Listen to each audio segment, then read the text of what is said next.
7ویں مرتبہ کے بعد حضرت جبریل علیہ السلام تشریف لائے اور جہاں بچہ لیٹا ہوا تھا اس کی ایڑیوں کے پاس بحکم خداوندی زمزم کا چشمہ جاری فرما دیا۔ حضرت حاجرہ رضی اللہ عنہا نے یہ دیکھ کر فوراً وہاں مڈیر بنائی اور چلو میں لے کر پانی مشکیزے میں بڑھنا شروع کر دیا۔ نبی اکرم صلی اللہ علیہ وسلم نے فرمایا کہ اگر حضرت حاجرہ رضی اللہ عنہا زمزم کو اپنے حال پر چھوڑ دیتی تو ایک عظیم یعنی جاری چشمہ بن جاتا، اور یہ زمزم کا پانی بھی ایسا کہ جس کے اندر مائیت بھی ہے اور غذائیت بھی ہے۔ دنیا کا کوئی پانی ایسا نہیں ہے کہ جس میں شان پائی جائے کہ جس سے بھوک بھی مٹتی ہے اور مائیت اور پانی کی بدن کو جو ضرورت ہے وہ بھی پوری ہوتی ہے۔ نبی اکرم صلی اللہ علیہ وسلم کا ارشاد ہے کہ روئے زمین پر سب سے بہترین پانی آب زمزم ہے، یہ کھانے کے لیے خوراک بھی ہے اور بیماری سے شفا بھی ہے۔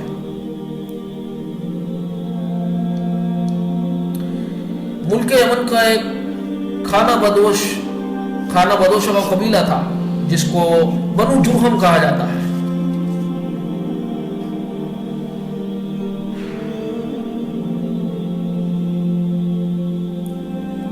وہ لوگ وہاں سے گزر رہے تھے، اچانک دیکھا کہ کچھ پرندے اڑ رہے ہیں، اور عموماً پرندے پانی کے قریب اڑتے ہیں۔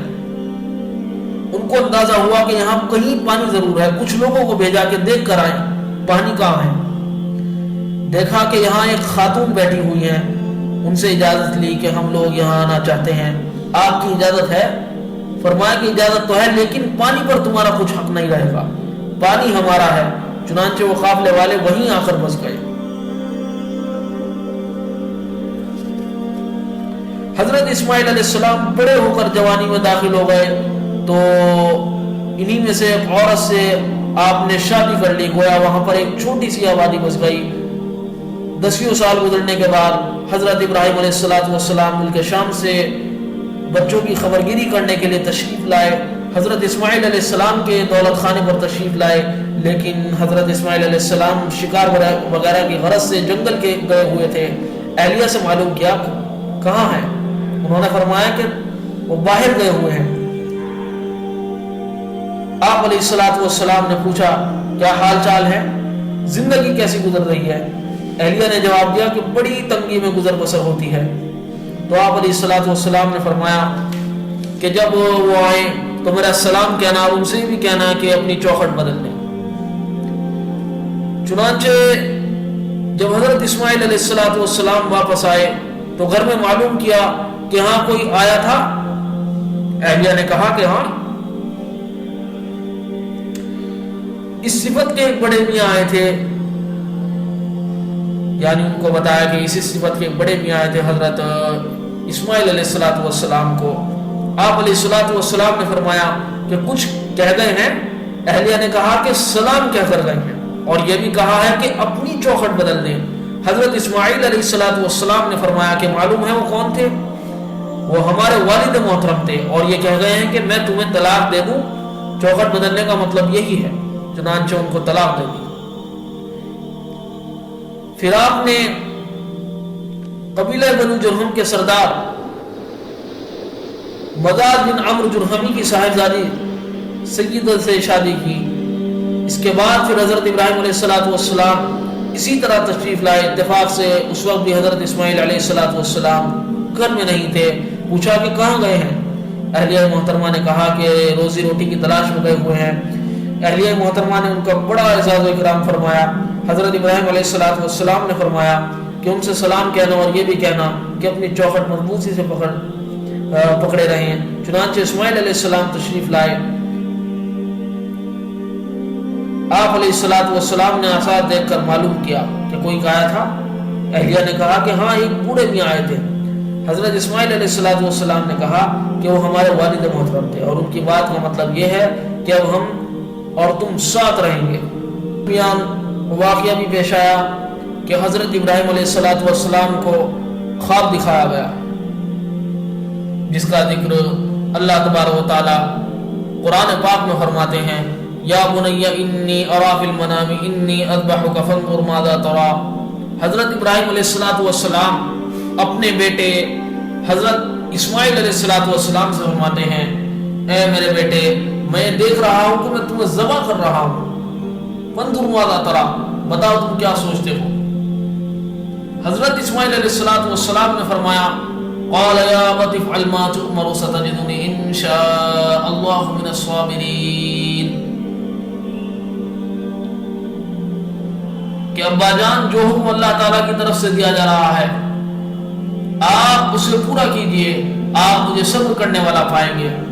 فلما اسلما وتلہ للجبین، جب وہ دونوں ہی اللہ کے سامنے جھک گئے اور ابراہیم علیہ السلام نے اسماعیل علیہ السلام کو ماتھے کے بل لٹایا کہ بیٹے کا چہرہ دیکھ کر کہیں ایسا نہ ہو کہ میں کانپ جاؤں، شفقت کا ایسا غلبہ ہو کہ فرمان الہی پورا نہ ہو سکے، اس لیے ماتھے کے بل لٹایا کہ ادھر بارگاہ الہی سے صدا آئی ونادیناہ ان یا ابراہیم قد صدقت الرؤیا انا کذلک نجزی المحسنین، اے ابراہیم علیہ السلام تم نے خواب سچ کر دکھایا، ہم اسی طرح نیکوکاروں کو نوازتے ہیں۔ اسماعیل علیہ السلام کو ذبح کرنا مقصود نہیں تھا، مقصود تو غیر اللہ کے تمام علائق منقطع کر کے بس اللہ کے لیے اس درجہ یکسو کر لینا تھا کہ غیر کا خیال بھی باقی نہ رہے۔ جب یہ منزل بھی طے ہو گئی اور ہر ریشہ دل اور ہر بند موم سے صرف اللہ ہی اللہ سنائی دینے لگا تو جنت کی ایک عظیم قربانی کو ان کا فدیہ بنا دیا گیا، جنت کی نعمتیں ان پر قربان، وفدیناہ بذبح عظیم، ایک عظیم قربانی کو اسماعیل علیہ السلام کا فدیہ بنا دیا۔ ابراہیم علیہ السلام امتحان میں کھڑے اترے، جب دل سے اسماعیل علیہ السلام بھی اللہ کے لیے نکل گئے، اب دل میں صرف اللہ ہی رہ گیا، تو اس نے فرمایا کہ ابراہیم ٹھہرو، امتحان پورا ہوا، اسماعیل علیہ السلام کا بدلہ جنت کے دمبے کو ذبح کرو اور قربانی کا گوشت کھاؤ۔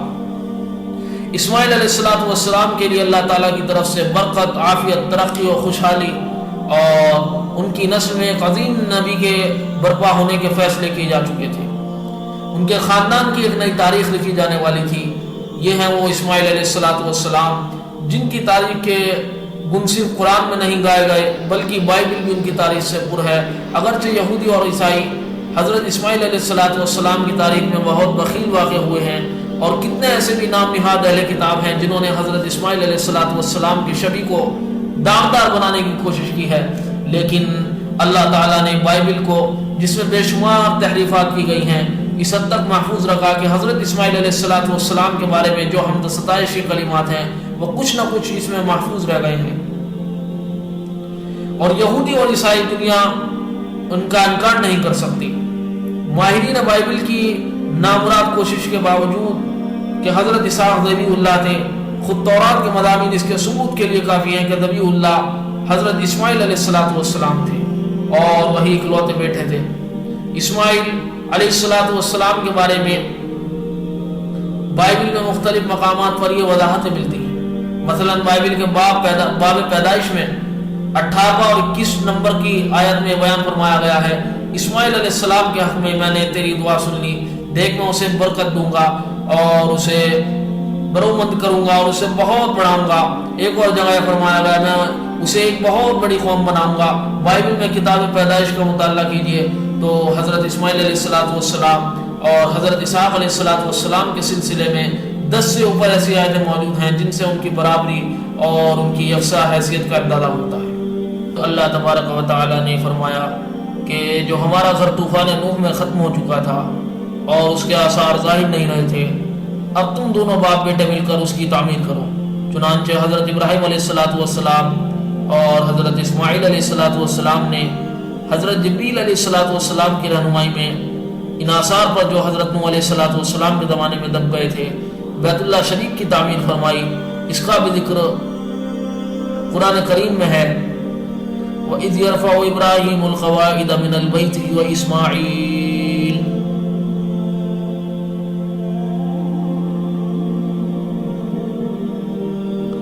رَبَّنَا تَقَبَّلْ مِنَّا إِنَّكَ أَنْتَ السَّمِيعُ الْعَلِيمُ۔ جب تعمیر مکمل ہو گئی تو دونوں نے دعا فرمائی، بالخصوص سیدنا خلیل اللہ حضرت ابراہیم علیہ السلام نے کئی دعائیں فرمائی. ایک دعائیں فرمائی کہ ہمارے رب ہماری یہ چھوٹی سی محنت قبول فرما لیجئے، اے ہمارے رب ہمیں اپنا تابع دار بنا لیجئے اور ہماری نسلوں کو بھی اپنا تابع دار بنا دیجئے. اور فرمایا کہ اور ہمیں ہمارے مناسک اور زندگی گزارنے کے طریقے ہمیں بتلا دیجئے اور ہمیں اپنی جانب رجوع ہونے کی توفیق عطا فرمائیے. اس کے بعد ایک اہم دعا فرمائی، ربنا وابعث فیہم رسولا منہم یتلو علیہم آیاتک ویعلمہم الکتاب والحکمۃ ویزکیہم انک انت العزیز الحکیم. اے ہمارے رب اس قوم میں ایک ایسا نبی مبعوث فرمائیے جو ان پر آپ کی آیتیں پڑھ کر سنائے اور ان کو حکمت کی تعلیم دے اور لوگوں کا تزکیہ کرے، بے شک تو زبردست اور حکمت والا ہے. اس اہم دعا کا مصداق ہمارے آقا سرور عالم حضرت محمد مصطفیٰ صلی اللہ علیہ وسلم ہے. چنانچہ جب آپ حضرت صلی اللہ تعالی علیہ وسلم سے لوگ پوچھتے کہ حضرت آپ اپنے بارے میں بیان فرمائیے تو آپ صلی اللہ علیہ وسلم فرماتے کہ میں اپنے باپ حضرت ابراہیم علیہ السلام کی دعاؤں کے ثمرات میں سے ہوں. انہوں نے جو دعا مانگی تھی ان کی دعا کی تکمیل میری بعثت کے ذریعے سے ہوئی. خلاصہ یہ کہ آپ صلی اللہ علیہ وسلم کا خاندان حضرت اسماعیل علیہ السلام سے چلا. اس درمیان کسی اور نبی کا ثبوت نہیں ملتا، صرف جناب رسول اللہ صلی اللہ علیہ وسلم کو اللہ تعالیٰ نے اس خاندان میں نبوت سے سرفراز فرمایا. جبکہ حضرت ابراہیم علیہ السلام کی دوسری نسل حضرت اسحاق علیہ السلام کے ذریعے پھیلی. ان سے حضرت یعقوب علیہ السلام پیدا ہوئے، پھر حضرت یعقوب علیہ السلام سے حضرت یوسف علیہ السلام پیدا ہوئے اور ان کے 11 بھائی اور تھے. بنی اسرائیل میں سینکڑوں انبیاء علیہ السلام اسی نسل سے تشریف لائے. اللہ تعالیٰ کا دستور رہا کہ تمام انبیاء علیہ السلام جو دنیا میں تشریف لائے ان سب کو اعلیٰ حسب و نسب عطا فرمایا تاکہ کوئی ذلت اور حقارت کی نظر سے ان کو نہ دیکھ سکے. ساتھ میں ان کو جسمانی اعتبار سے بھی قوت عطا فرمائی، حسن و جمال بھی عطا فرمایا اور اخلاق فاضلہ بھی عطا فرمائے. اسی لیے قرآن کریم میں ایک آیت ہے جس کو ہم لوگ پڑھتے ہیں، لقد جاءکم رسول من انفسکم، تمہارے پاس رسول آیا ہے صلی اللہ علیہ وسلم جو تمہارے ہی میں سے ہے. لیکن اس آیت کی قراءت اس طرح بھی ہے، لقد جاءکم رسول من انفسکم، تمہارے پاس رسول صلی اللہ علیہ وسلم آیا ہے جو تمہارے اندر سب سے زیادہ بہترین خاندان میں سے ہے. اور یہ بہترین خاندان وہی ہے جو اوپر جا کر سیدنا حضرت ابراہیم علیہ السلام سے مل جاتا ہے. حضرت ابراہیم علیہ السلام کے صاحبزادے حضرت اسماعیل علیہ السلام، پھر ان کے 12 صاحبزادے ہوئے جن میں سے نابت اور قیدر نام کے صاحبزادوں سے تمام عرب کی نسل چلی ہے. اور یہ ننیحالی خاندان قبیلہ بنو جرہم سے، یعنی جو یمن کا ایک قبیلہ تھا، ان سے جا کر مل جاتا ہے. اور نبی اکرم صلی اللہ علیہ وسلم کے جو ددیالی سلسلے ہیں ان کے اندر عدنان تک تو آپ صلی اللہ علیہ وسلم کا نسب بالکل ثابت ہے، یعنی قصی بن کلاب بن مرہ بن کعب بن لوئی بن غالب بن فہر بن مالک بن نور بن کنانہ بن خزیمہ بن مدرکہ بن الیاس بن مضر بن نزار بن معد بن عدنان.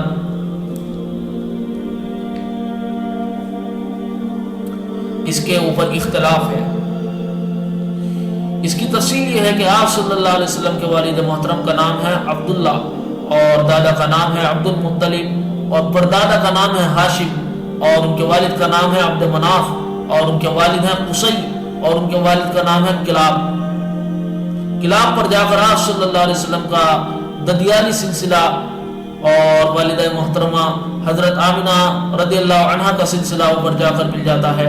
گویا والد اور والدہ دونوں کا خاندان یہی ہے. والدہ کے خاندان میں آپ صلی اللہ علیہ وسلم کے نانا کا نام ہے وہب اور پڑنانا کا نام ہے عبد مناف اور ان کے والد کا نام ہے زہرہ اور ان کے والد ہیں کلاب. پھر کلاب سے لے کر عدنان تک 10-12 آبا اور عدنان سے لے کر حضرت اسماعیل علیہ السلام تک آپ کے 40 آبا ہیں، لیکن ان کی تفصیل محقق طور پر نہیں ملتی. گویا کہ یہ سمجھیے کہ یہ 60 یا 65 پیڑھیاں آپ صلی اللہ علیہ وسلم کے اور حضرت ابراہیم علیہ السلام کے درمیان گزر گئی ہے.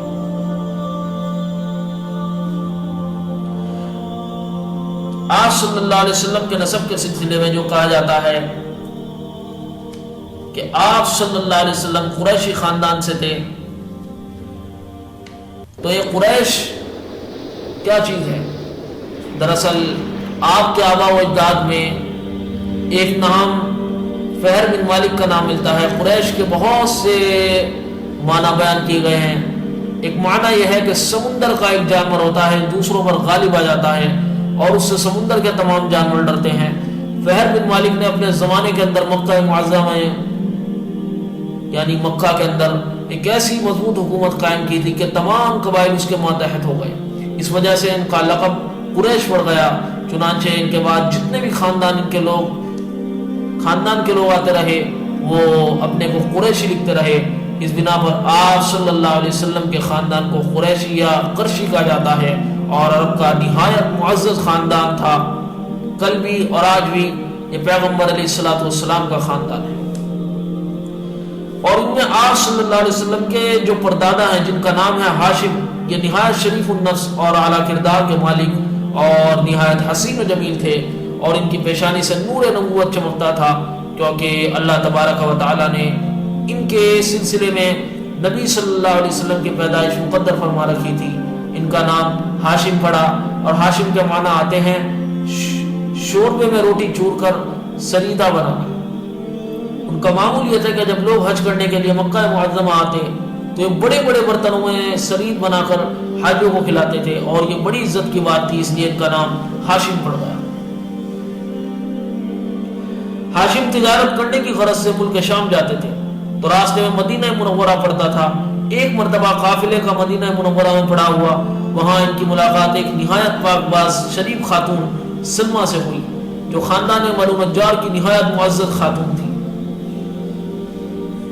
انہوں نے ان کو نکاح کا پیغام دیا۔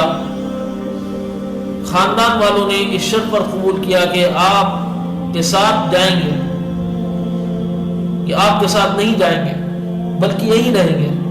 چنانچہ ہاشم نے اس شرط کو منظور کر لیا اور نکاح ہو گیا۔ اس کے بعد وہ اگلے سفر پر چلے گئے۔ اتفاق سے ملک شام میں غزہ نامی مقام پر ان کی وفات ہو گئی۔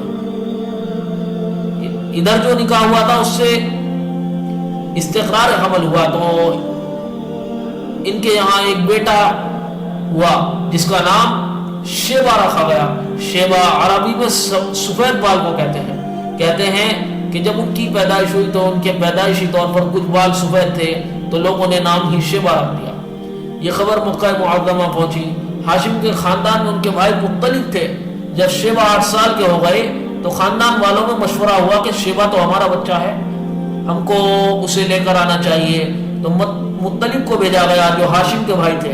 چنانچہ وہ مدینہ منورہ آئے اور اس 8 سالہ بچے کو اونٹ پر بٹھا کر مکہ معظمہ چلے گئے۔ جب مکہ پہنچے تو لوگوں نے دیکھا کہ مطلب کے ساتھ ایک بچہ بیٹھا ہوا آ رہا ہے، کیونکہ وہ حقیقت سے واقف نہیں تھے، تو لوگوں نے ان کو عبد المطلب یعنی مطلب کا غلام کہنا شروع کر دیا۔ عبد المطلب کا مطلب ہے مطلب کا غلام۔ اس وجہ سے ان کا نام ہی عبد المطلب پڑ گیا۔ اکثر و بیشتر لوگ شیبہ کا نام ہی نہیں جانتے۔ تو آپ صلی اللہ علیہ وسلم کے دادا کا اصل نام تھا شیبہ، لیکن اس وجہ سے عبد المطلب نام پڑ گیا۔ اور یہ عبد المطلب اخلاق فاضلہ، اصابت رائے اور قوت فیصلہ کے مالک تھے۔ اللہ تعالیٰ نے ان کو نہایت وقار اور رعب و دبدبہ عطا فرمایا تھا۔ ان کے صاحب زادے ہیں عبداللہ، جو پیغمبر علیہ السلام کے والد ماجد ہیں۔ پچھلی صدیوں میں زمزم کے ایک کنویں پر بنو جرہم اور قریش کی لڑائی ہوئی تھی۔ قبیلہ بنو جرہم کو جب قوت حاصل نہیں ہوئی تو انہوں نے اس کنویں کو پاٹ دیا تھا اور سالوں سے اس کا نام و نشان ختم تھا، اور یہ معلوم نہیں تھا کہ زمزم کہاں ہے۔ تو حضرت عبد المطلب کو خواب میں دکھایا گیا کہ کوئی کہنے والا کہہ رہا ہے کہ کنواں کھودو، اور اس کے نام کبھی برقع کبھی مظنونہ وغیرہ آتے، اور اخیر میں تیسرے یا چوتھے دن یہ دیکھنے کو دیکھا کہ کہنے والا کہہ رہا ہے کہ زمزم کھودو، اور جگہ بھی بتلائی کہ ہاں کھودنا ہے۔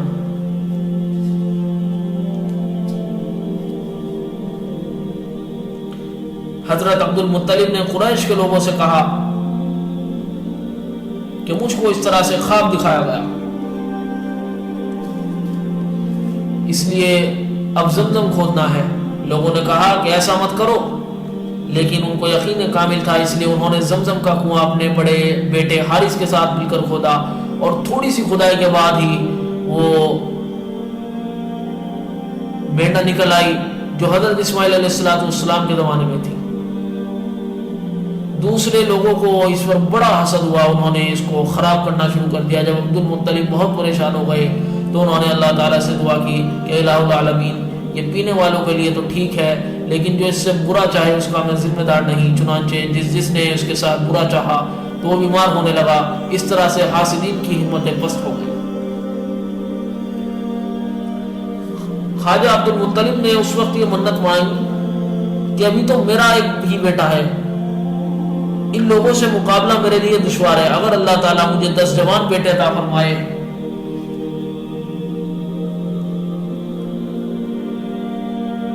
تو میں ایک بیٹے کو اللہ کے راستے میں قربان کروں گا۔ چنانچہ اللہ تعالیٰ نے ان کو 10 بیٹے عطا فرمائے، اور سب کے سب ماشاءاللہ خوبرو طاقتور تھے، جو اپنے والد محترم کے دست و بازو بن گئے۔